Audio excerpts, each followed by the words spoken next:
I'm 34 years old, and I recently got engaged to my girlfriend Emma, who is 29 years old. We've been dating for 6 years, and no one was surprised when I proposed. Our family's new marriage was on the way, and everyone appeared pleased for us. My parents congratulated us. My younger sister, Khloe, 26, was thrilled, and my oldest brother, Ryan, 38, stated he was looking forward to the big day. Everything appeared okay at first. Emma and I agreed on our wedding date rather fast. It was not arbitrary. We chose the anniversary of the day we met. That day had always held particular meaning for us, and getting married on it seemed natural. We nailed it down, reserved the venue, and began planning. At first, my family seemed to agree. My mother inquired about colors and themes. My father joked about making a famous wedding speech, and Khloe and Ryan inquired as to where it would take place. Nothing seemed to miss. A few weeks later, my mom gently noted that the date might not be suitable for everyone. Khloe was ambiguous at first, but she quickly clarified that she had a conflicting vacation, and Ryan mentioned his corporate retreat. The reasons kept stacking up, making it appear like our wedding was an afterthought. I brushed it off, figuring it was nothing significant until Khloe made it apparent that she was unhappy with it. She informed me that our wedding was set for the week of her annual girls' vacation, which she and her friends had been doing for many years. She responded as if this was a life or death situation, stating it was awful timing, and she didn't want to pick between her vacation and my wedding.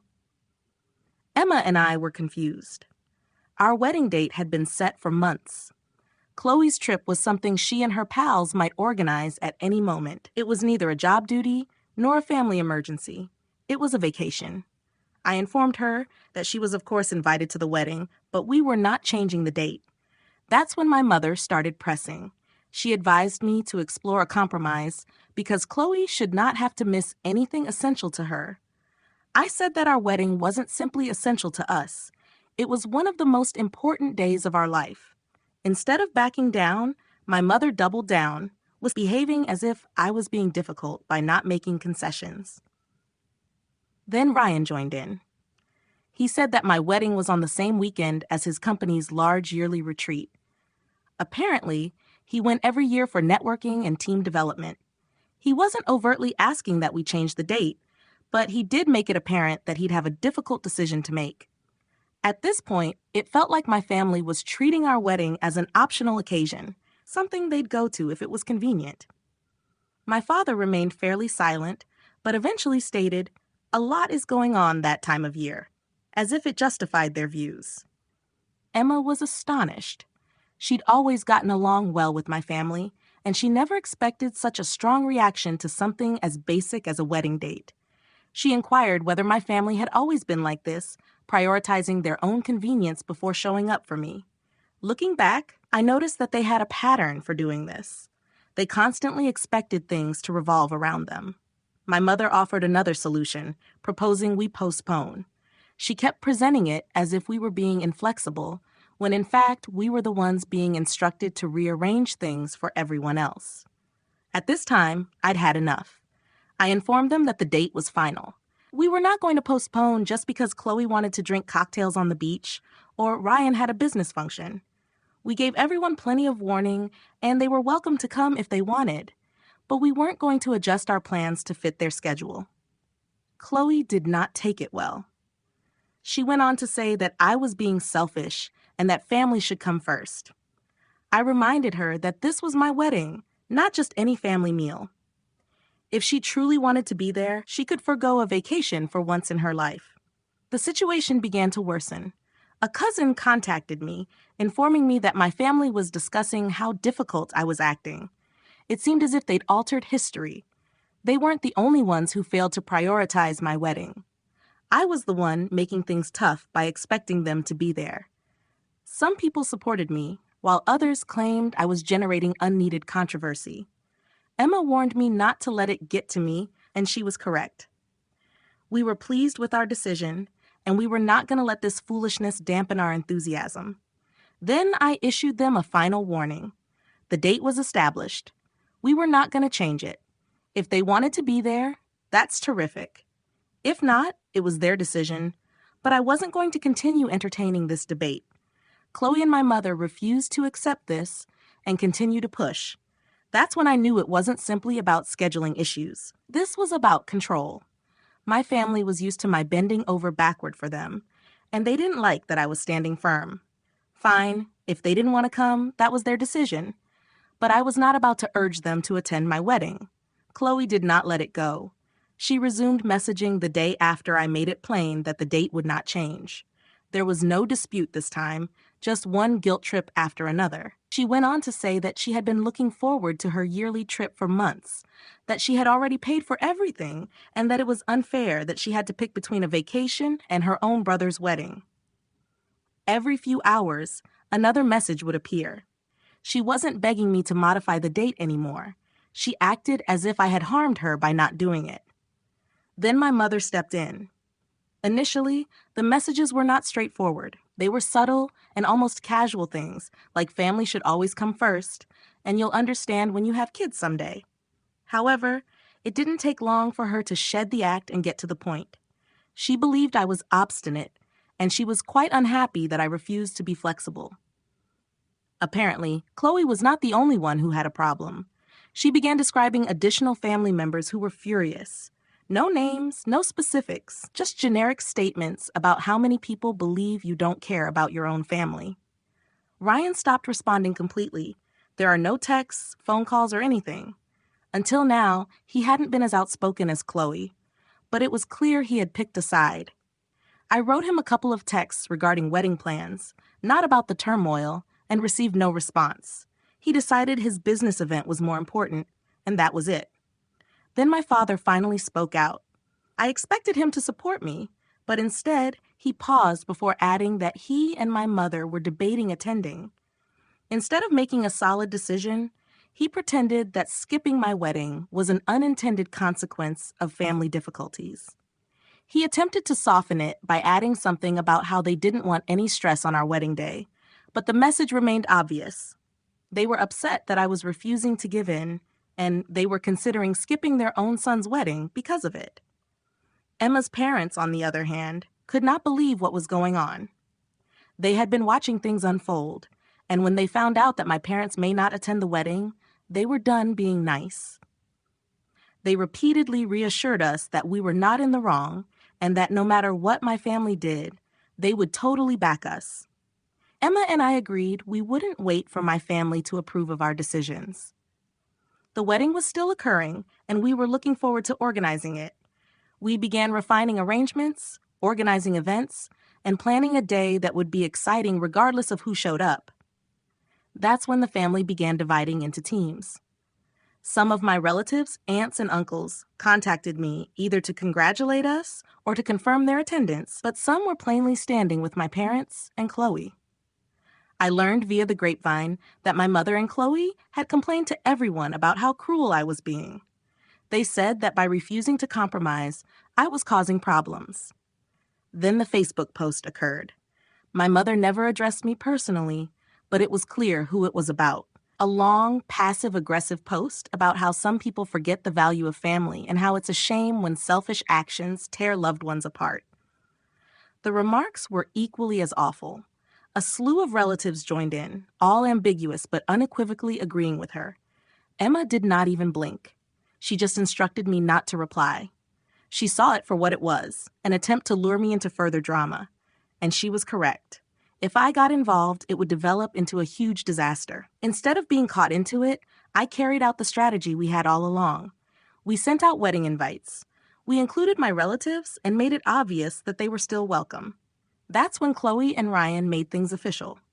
Both declined. They didn't call or explain. They simply mailed in their RSVPs with a solid no. My parents, on the other hand, remained unclear. They didn't explicitly decline, but they also didn't confirm. They were still hoping I would alter my mind. Then a cousin let me know. My mother and Khloe made it plain they were unhappy with the wedding date, but I didn't anticipate them to start discreetly discouraging family people from coming. They did not explicitly urge a boycott, but their continual hostility was enough to make some families wary. That was it, my breaking point. I was tired of trying to appease individuals who obviously did not care about me. I wasn't going to keep begging my own relatives to show up. Emma and I sat down, looked at each other, and made our decision. We were not going to waste another second on them. Whether or not my family attended, the wedding was going to be fantastic. And when the honeymoon arrived, we left without telling them anything. The wedding day has arrived. I awoke early, looking at the ceiling for a few seconds before it all became clear. It eventually happened. After months of planning, tension, and turmoil, today was finally the day. Emma was already up getting dressed in another room with her bridesmaids. The home was abuzz with enthusiasm. Her family had been up since daybreak, ensuring that everything was flawless. Then my phone vibrated. A cousin texted, "Just so you know, your parents, Khloe and Ryan, aren't coming." There was no reason. No last-minute changes of heart. Just confirmation of what I expected. I put down my phone and got dressed. The outfit fitted well. Everything was in place. Outside, Emma's parents were making sure the automobiles came on time, greeting visitors, and playing nice music in the background. It was evident that they had moved up. They weren't treating it like any other wedding. They treated it as if it were their son's wedding, not their daughter's. The ceremony was amazing. The venue was crowded with the exception of the vacant seats reserved for my parents, Khloe and Ryan. I'd prepared for it, but seeing those empty chairs was something else. Emma's father led her down the aisle. Her mother was already in tears, and her brother stood alongside her with pride. My side of the family had a few cousins, some aunts and uncles who hadn't bought into my mother's foolishness, and my favorite aunt, Aunt Rebecca. That was the greatest surprise of the day. I hadn't expected her to arrive, but just as the ceremony began, she snuck into one of the chairs. Later, she drew me aside and shook her head. "I don't care what your mom says. You're my nephew, and I wasn't going to miss this." Emma and I exchanged vows. The officiant proclaimed us husband and wife, and that was it. No more tension. No more waiting. As soon as we kissed, the entire audience burst out in shouts. The roar of applause, laughter, and enthusiasm drowned away any thoughts I had for my family. Next came the reception. Emma's family greeted us with love and attention from the moment we came inside. Toasts were made, glasses clinked, and the meal was delicious. Every time I looked around, one of Emma's family was checking in, ensuring our happiness and making the day more memorable. My family's attempt to make this wedding feel hollow by not attending failed. Halfway through the night, I was handed an envelope. It came from my parents. Inside was a check and a letter reading, "We hope you learn the value of family someday." I folded the note and slid it into my pocket without saying anything. The check went directly into my jacket, unread. Emma caught on right away. She gripped my hand beneath the table and continued the talk as if nothing had occurred. We danced, joked, and snapped pictures. Nothing was going to ruin the night. The photos and videos then began to spread. Guests commented on how wonderful everything looked. A few relatives even mentioned wishing my parents had been present. Hours later, Khloe expressed her thoughts in a cryptic Instagram story. Some people don't value family traditions. It wasn't surprising, but it was upsetting to see her double down rather than ponder. There were no names or blatant call-outs, but she didn't need to. The timing screamed everything. The next morning, I received another note. This time, it was a voicemail. My mom? It was too lengthy. She wasn't shouting, but her tone was the same as when she wanted me to know I was in the wrong. She talked about how the family was coming apart, how I had pushed them away, and how Khloe and Ryan were devastated. She used comments like, "After everything we've done for you, I never thought my own son would do this." Then my father sent an SMS. I regretted how things turned out. However, when I inquired if he had tried to persuade Mom or Khloe to rethink, he skirted the topic. His remorse was not over what had transpired. It was about the implications of being silent. Emma watched me read it and then rolled her eyes. Our wedding was beautiful. Don't let them rewrite it. She was correct. We were not going to let the guilt trips pull us back in. We packed our luggage and headed for our honeymoon without informing anyone where we were going. The honeymoon was ideal. No worry, no drama, just me and Emma, isolated from everything. We had chosen a lovely resort with white sand beaches, limitless beverages, and a sense of calm that made it easy to forget the bustle leading up to the wedding. For the first several days, we kept our phones turned off. No texts, calls, or interruptions. But drama does not take a vacation. I got on my phone one morning and was instantly inundated with missed calls, unread texts, and notifications from the family group chat. At first, I ignored them. Then Emma's phone also lighted up. My mother, sister, and even Ryan all called and texted. Something occurred. I opened the group chat and it was complete mayhem. My mother was in complete meltdown mode, shouting out the family members who had attended the wedding. She said they had betrayed the family by turning there to support me and Emma. She wasn't only upset, they were called out by name, accused of encouraging rudeness, and taking sides. Aunt Rebecca, who had shocked me by arriving, was the first target. My mother had sent a lengthy, dramatic letter about how I guess loyalty doesn't mean much these days, and how some people are too easily persuaded. Khloe jumped in to back her up. She wasn't even attempting to conceal her displeasure. She was personally upset that anyone would dare to celebrate my wedding rather than consider the greater picture, as if her vacation were the bigger picture. One of my cousins has had enough. Let me get things straight. You skipped your own son's brother's wedding in favor of a vacation and a work function, and now you're upset with those who did attend. Make it make sense. Khloe ignored this and went right to being the victim. A few minutes later, she shared a dramatic Instagram story, a black and white photo with meaningless drivel like, "Some people forget who's always been there for them, and loyalty isn't what it used to be." Meanwhile, Ryan has sent me a private message. He hadn't spoken much before, but now he admits he didn't expect things to escalate this quickly. He made it sound like he wanted to remain neutral, but wasn't sure how. His argument was, I don't want to get in the middle of it. It was too late. Then my mother made her next move. She changed tactics and went straight for Emma's phone. The message was lengthy, guilt-inducing, and full of feigned care. According to her, I was ripping the family apart, and Emma needed to calm me down before it was too late. Emma glanced over the message, groaned, and replied without hesitation, "We're on honeymoon. We're not interested in this drama." She then put down her phone and returned to drinking her martini. People in the group chat continued to argue. While my mother and Khloe were furious, a growing number of family members began to object. More photos and videos from the wedding had appeared online, and it was clear how joyful everyone had been, even without my parents, Khloe and Ryan. Then Aunt Rebecca snapped. "You are humiliating yourself. You made your decision. Now deal with them." That's when my father stepped in. Not publicly, of course. No, he sent me a quiet, half-hearted note. "I regret how things turned out." That was it. There was no meaningful apology. No standing up to my mother or Khloe. Just another pointless regret with no action plan. Then Khloe learned about the honeymoon. Apparently, she assumed we were still at home, most likely dealing with wedding cleaning or whatever else she expected us to be doing. But when she learned we were already on a plane and enjoying beverages on a beach without alerting anybody, she became agitated. The group conversation blew up again. She began yelling about how, "Wow, guess we really mean nothing to you, and you couldn't even tell your own family where you were going." That was enough for me. I sent one final message. "You've all made your decisions. I created mine. Have a good week," I said, muting the chat. Returning home after the honeymoon was like walking into another universe.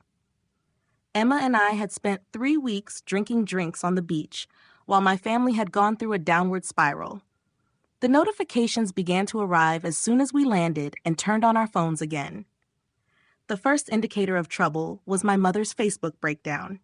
She had written a lengthy, impassioned diatribe about how she never dreamed her own child would turn their back on family, and how some people allow strangers to destroy what should have been unbreakable relationships. She didn't mention me by name, but everybody who was familiar with the incident understood who she was referring to.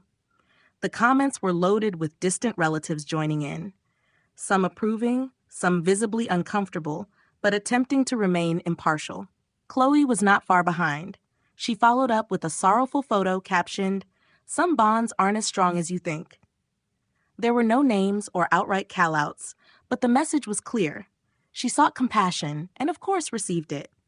Her friends and family members filled the comments with heart emojis and notes saying she deserved more. Then followed the family divide. A cousin contacted me, stating that some family believed my parents and Khloe were being difficult, while others simply hoped things had turned out differently. It wasn't an all-out fight, but it was evident that some individuals would rather avoid conflict than admit who was wrong. Apparently, some individuals prioritized avoiding controversy above the wedding event. Then my father showed up. I hadn't heard anything from him since the wedding, only his usual indifferent regrets. It was strange to see him outside of our house. He wasn't the type of man who took decisive action, but here he stood as if he'd realized the harm had been done. He wanted to chat. Inside, he paused, evidently uneasy. He eventually stated that he disagreed with what my mother and Khloe had done, but he felt compelled to remain silent. He discussed how they had been furious in the weeks preceding up to the wedding, and how they had made it plain that if he tried to push back, there would be consequences for him as well. Emma sat silently listening, but I could see she didn't believe it, and neither did I. At this time, it was evident that my father was aware that what was happening was improper, but he had done nothing to prevent it.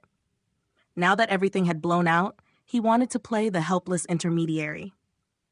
Emma did not hold back. She reminded him that he had let it happen. He stood by and watched while my mother and Khloe spun falsehoods, guilt-tripped family members, and boycotted their own son's wedding over absolutely ludicrous reasons. That's when I issued my demand. If he truly supported me and regretted how things had turned out, he needed to express it publicly as well as to my mother and Khloe. Not in a quiet, private talk, not in a whisper that no one else could hear. He needed to stand up for me rather than simply sending meaningless apologies. He immediately backed down. He murmured something about how complex it was and how he didn't want to make it worse. In other words, he was unwilling to take a stance. He preferred to remain in the background and observe everything rather than speak out. That is all I needed to hear. Khloe's final move came after he had departed. She sent me a long, insane text about how selfish I was and how I had broken the family's harmony. She went on and on about how I had embarrassed her and how this is why no one respects you anymore. That was all. I was finished. I blocked her. No more texting. No more passive, hostile social media posts. Enough of her crap. Gone. Not long later, Ryan reached out. His message was straightforward. I should have done more. I apologize. He did not explain his silence. I did not try to rationalize it, just acknowledge that he had failed to assist me when he should have. At this time, I realized some family members would never change. My mom and Khloe were still sure that they had done nothing wrong. My father was too cowardly to challenge them, but Ryan was beginning to see it. Maybe not enough to stand up to them totally, but enough to recognize he was mistaken. That was enough for me to know Emma and I were going ahead without them. Months have passed. Following the wedding pandemonium, social media meltdowns, and botched guilt trips, I believed my family had finally accepted reality. I'd moved on. Emma and I were content with our lives without the frequent turmoil. Then out of nowhere, the texts began. My mother texted a casual just checking in message, but when I didn't answer right away, she intensified, reminding me of Khloe's upcoming wedding and behaving as if I was the one who had to make apologies for all they had done. Khloe, who had been radio silent since I blocked her, unexpectedly unblocked me on social media. She didn't send any messages, but she did start admiring old images from years ago before things broke apart. Emma noticed right away. She didn't even have to ask. They want something, she explained. Of course, she was correct. A few days later, one of my relatives revealed that Khloe was getting married. That was the true cause for the unexpected kindness. She didn't reach out because she missed me. She wasn't attempting to repair things. She asked me to attend her wedding. Then the invitation arrived. It wasn't personal. There was no note or apology, just a normal wedding invitation addressed to me and Emma. Emma stared at it and then back at me. So, does she expect us to act like nothing happened? Apparently, that is precisely what they expected. My mother's texts got extremely nice. Suddenly, she was all about family unity and new beginnings. She cleverly avoided all of the wedding turmoil, appearing as if it were just another typical family gathering. Then, Ryan called. He wasn't theatrical, but the message was clear. They wanted me to make things right by coming up. According to him, Khloe and my mother saw this as an excellent chance for us to move on from everything. Khloe must have felt forced to recognize me since she eventually messaged me directly. For the first time in months, she reached out. Of course, it was not an apology. She was acting like a bigger person. She said she would forgive me if I showed up. That was all I needed to see. I responded simply, "I thought you didn't care about inconvenient wedding dates." I then refused the invitation. Mom immediately began phoning. I disregarded the first few. She then left a message with the same guilt-tripping gibberish as previously. I was pulling the family apart. I was acting petty. I was hurting Khloe on her most significant day. I did not react. Days later, I began hearing from family. Word had spread. Khloe was infuriated. She was telling everyone that I was immature and resentful for missing her wedding. Apparently, she was surprised that I would retain a grudge over something so little. Emma simply chuckled when she heard that. Then she had a fantastic idea. Let's book a trip that weekend. And we did. A luxury resort with everything. We made sure to inform a few cousins, not in a petty way, but casually during conversation. Khloe received the news. That is when the calls and messages ceased. Khloe and my mother must have known that nothing they said would change my mind. There will be no more false lovely texts, no more frantic attempts to coerce me into going. Then my father reached out, a short message. I regret how things turned out. Same as before. The same meaningless regrets with no genuine action. I did not react. At that time, I had all the closure I required. Khloe's wedding came and went, and I heard nothing about it. No last-minute requests. There are no last guilt trips. It was as if they had finally understood that I was not going to go. Emma and I spent the weekend at the beach, blissfully unconcerned, and that's when I understood we were finally free. Khloe's wedding week arrived, and Emma and I couldn't have been more relaxed. We spent the weekend like any other, carefree and unconcerned with the family drama that had dominated the previous several months. Khloe had attempted to manipulate the situation, but we had moved on. The wedding weekend passed, and we spent it in complete tranquility. We didn't get caught up in the intensity of the situation. I didn't even check my phone for texts from my family, but the consequences came quickly.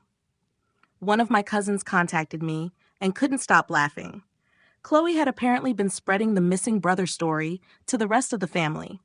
She was telling everyone who would listen that I had refused to support my own sister on her special day. My absence was somehow portrayed as the worst betrayal, and she made it appear as if I was the one hurting the family. It was not only Khloe. A few days later, I entered Facebook and saw my mother's message. It was one of those ambiguous, dramatic statuses plainly aimed at me. She bemoaned how some people just can't put the past behind them, and how family should come before petty grudges. It was a classic attempt to guilt-trip me into submission. Ryan sent me a last-minute appeal, stating he regretted things had gone differently and hoped I would rethink attending Khloe's wedding. For once, he admitted that our family had handled matters poorly. Nonetheless, he refrained from explicitly criticizing their actions. Emma, always the voice of reason, informed me that none of them were concerned about my wedding. None of them respected my limits or helped me get through the problem with Khloe. She was correct. I owe them nothing. Khloe texted me, pretending to be the larger person, just as I thought things were about to calm down. She replied, "It would mean a lot if you came, but I understand if you're still holding a grudge." It was a phony olive branch, but I saw through it. I didn't waste time exchanging niceties. I responded, "You weren't willing to change your plans for my wedding, but I should drop everything for yours." That did not go over well. She flipped immediately. Within minutes, she accused me of being selfish and fixated on the past. I was not surprised. It was the usual Khloe, constantly attempting to change the script when things didn't go her way. My mother wasn't done either. A few hours later, she called, teary and frantic. She said that the family was breaking apart because of me, and that if I didn't fix things, they would never be the same again.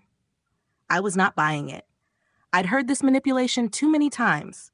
I told her plainly, "Khloe and the rest of you made your choices, and now I'm making mine." That was the last time I took her calls. Regarding the wedding, I heard bits and pieces from the extended family. There was some little rumor about tension throughout the event, such as Khloe repeatedly criticizing my absence and how unjust it was, But I didn't care. Khloe had created her bed. Now she had to lay in it. Then Ryan sent his message. It was many days later after the wedding had concluded. He informed me that the wedding had been a fiasco due to all the commotion. The tension was evident, and people were muttering about how family feuds had wrecked everything. But Khloe made one final nasty move. She did exactly what I expected. She made an Instagram update. The caption was about being grateful for the real family who showed up and cutting toxic people out of her life. The irony was not lost on anyone. She had cut me off for just setting limits, but now she pretended to be the embodiment of grace. Of course, my father came through with a private confession. He recognized Khloe and Mom had gone too far, but he refused to take a public stance. He admitted he hated how things turned out, but was too terrified to speak anything. His cowardice was irritating. He had been silent the entire time, and now he was acting as if he were trapped in the midst. At this moment, I was finished. Emma and I were not going to waste another second at this circus. We didn't need this turmoil in our life. Instead, we scheduled a lavish meal to celebrate our newfound independence. Khloe's wedding was over and we had come out on top. We weren't concerned about the turmoil. We didn't mind the passive-aggressive posts. What was important was that we were pleased, and nothing they did could take that away. We toasted to our peace, to a life free of poison, to removing individuals who only added drama and manipulation to our lives, and most importantly, to the future we were creating without the weight of their negativity weighing us down. The family has lost its grip on us. It's been just over a year since Khloe's wedding, and I haven't heard anything from my family. I am not surprised. The dust has cleared, and while I have moved on, the effects of the pandemonium are still being felt. Khloe's marriage, for one, is going apart quicker than I could have anticipated. Less than a year after the wedding, a cousin informed me that Khloe and her new husband were always squabbling. Apparently, it was about economics and competing life objectives, two common concerns that arise when individuals hurry into things. Khloe was always concerned with appearances, and I suppose the ideal fairy tale wedding wasn't enough to keep things together. I heard Khloe was distraught, but I didn't feel any sympathy. She'd spent months portraying me as the villain in her story, but suddenly the narrative was shifting. Her marriage was not ideal, and no amount of social media filters could alter that.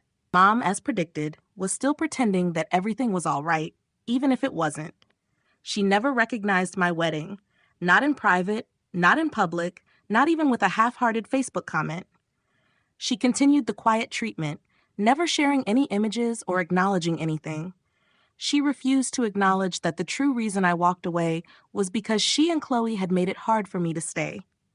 However, I did observe something odd. My father began liking some of the images I shared of Emma and me. Shots of us traveling, attending events, and simply living our life. At first, I assumed it was a coincidence, but no.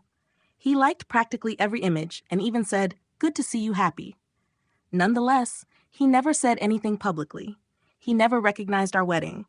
It seemed as if he was attempting to offer solidarity without actually being by me in any meaningful sense.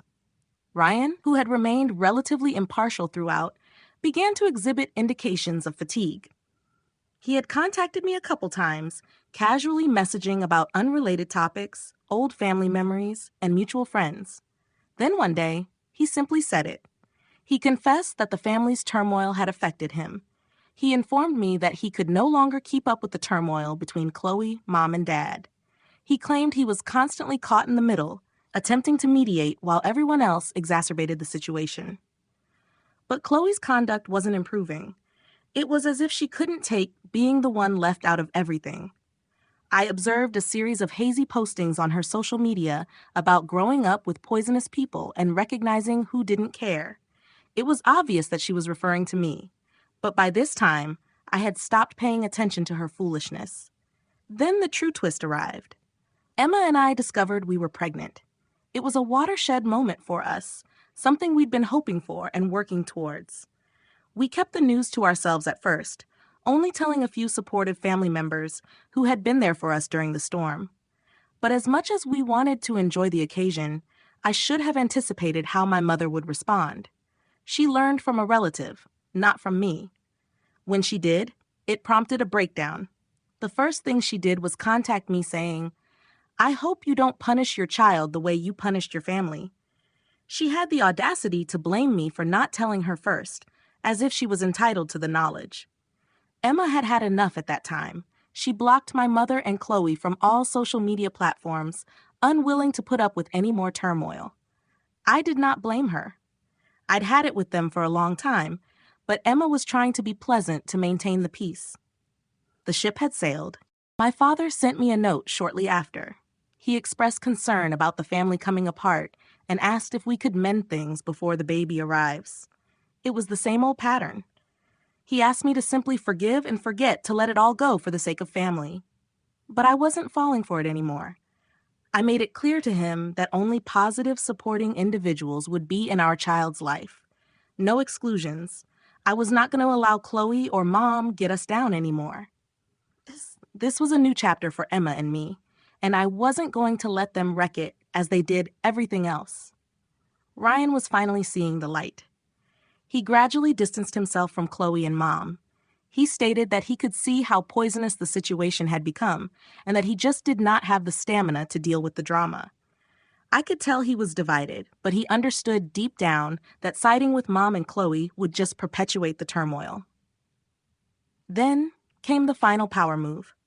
Emma and I decided to give a large baby shower without inviting my close relatives. It was neither petty nor spiteful. It was just a straightforward, honest depiction of our feelings. We didn't need them to commemorate this milestone. We had friends, extended relatives, and a strong support network that genuinely cared.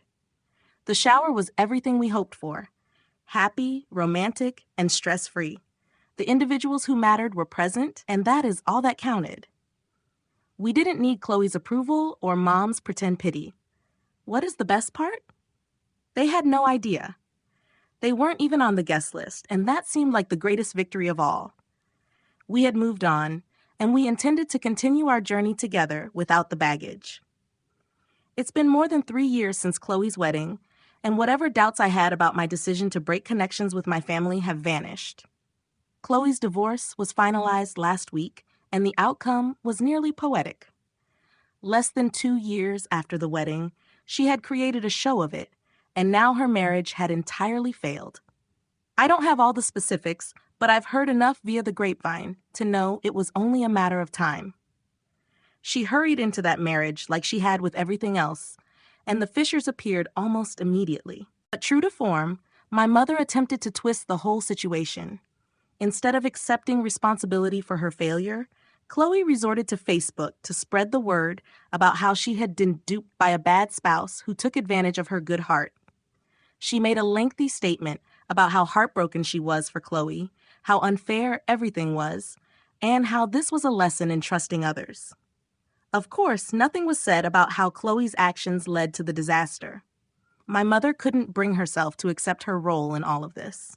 Then came Ryan. He sent me a note late one night that was simple yet profound. It was the type of communication I had been hoping for, but did not expect. It read, "You were correct. Mom and Khloe are poisonous." That was all.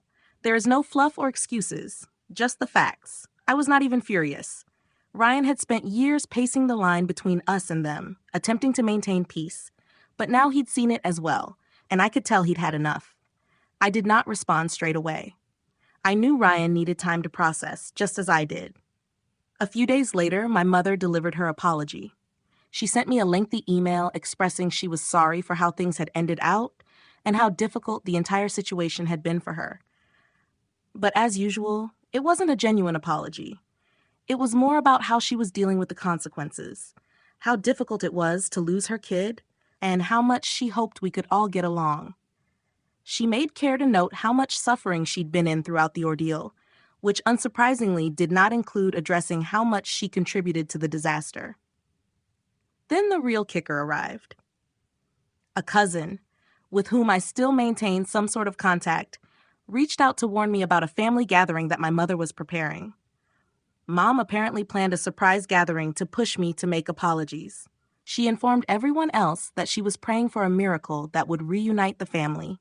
It was evident that she was trying to put me on the spot and push me to be the bigger person. Emma had no patience for this, and I couldn't fault her. She firmly stated, "Our child does not need to be around that negativity. No way." I fully agree with her. We'd come so far in creating a tranquil existence, and I wasn't about to allow my mother or Khloe drag us back into their toxic drama. There was no way I was going to go into a reunion where I was supposed to be the villain. So I did what I needed to do. I formally blocked my mother, Khloe, and everyone else in the family who continued to support their side. It wasn't just social media. I banned them from everything, texts, emails, and everything. I was not going to play those games anymore. Then my father sent me a final SMS. It was similar to his previous communications in that he expressed sorrow, but was still unwilling to openly support me. He just responded, "I wish things had turned out differently, but I understand why you're done." A simple, "I get it," but it felt like a cop-out. He never apologized for how he allowed my mother and Khloe to abuse me, and he never took a public stance. He still wanted peace, but at this time, I couldn't accept it. Khloe, of course, was not finished. She messaged me directly on Instagram asking if we could chat. She informed me she was ready to move on and wanted to reestablish our family relationship. But at this point, I'd had enough. I did not even open the message. I didn't need more of the same old manipulation. She had destroyed her reputation. The smear effort began shortly after. Friends informed me that Khloe was telling others that I had split off the family for no apparent reason. It wasn't even unexpected by this time. She'd been portraying me as the villain for so long. I wasn't surprised to learn she was still doing it behind my back. But I didn't care. I knew the truth, and everybody worth having in my life did as well. Mom and Khloe eventually stopped attempting to reach out. It wasn't because they had a profound realization or were suddenly overcome with sorrow. It was because they recognized I was not going to give up. I was not going to let them drag me back into their world of deception and guilt. They stopped sending messages and appearing to care, and that's when I actually felt free. Emma and I were doing better than ever. Our baby arrived, and it was all we could have asked for. We were surrounded by individuals who genuinely cared about us, who respected our limits, and unconditionally supported us. Our little one was surrounded by love, and I couldn't have hoped for anything better. Ryan, too, started to pull away from Khloe and Mom. Over time, he realized what I had always known. The only path ahead was without them. I'm not sure he'll ever publicly confront them, but I'm confident he sees what I've seen. Looking back, cutting them off was the finest move I've ever done. It was not easy, but it was essential.